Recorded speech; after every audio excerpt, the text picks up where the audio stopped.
This is where it all began. This is Landport Gate, which was built in the 18th century, this particular gate. Now, in the Middle Ages, the word port just meant gate. So there was a wall around Portsmouth and there was a gate leading to the sea, and it was the seaport. And there was a gate leading to the land, and it was a land port. And in time, the meaning of the word port changed. So the land port became known as the Landport Gate. And this one was built or rebuilt in the 18th century.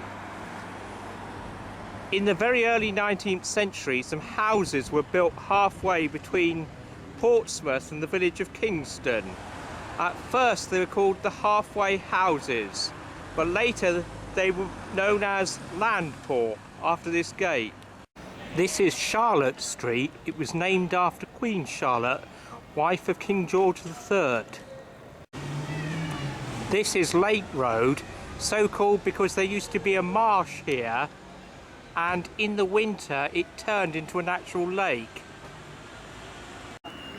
This is Arundel Street. It gets its name because in the early 19th century there was a canal from Portsmouth to Arundel, and the basin of the canal was very near here.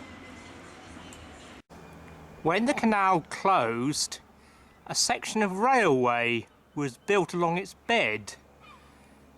The railway reached Portsmouth in 1847, and traditionally it was the dividing line between Landport and Somerstown. This is Somers Road. In the early 19th century, a suburb was built near Portsmouth, and it was named after Mr. Somers.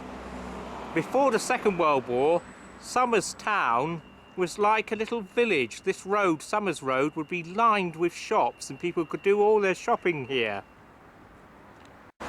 This is St Andrew's Road. In the early 19th century, another small suburb was built, and it was named after Mr. Allen's. It was called Allenstown, but eventually Allenstown just became part of Somerstown.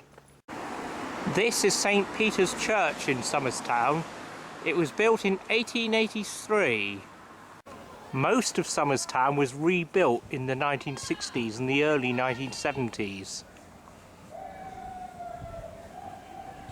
This is Winston Churchill Avenue.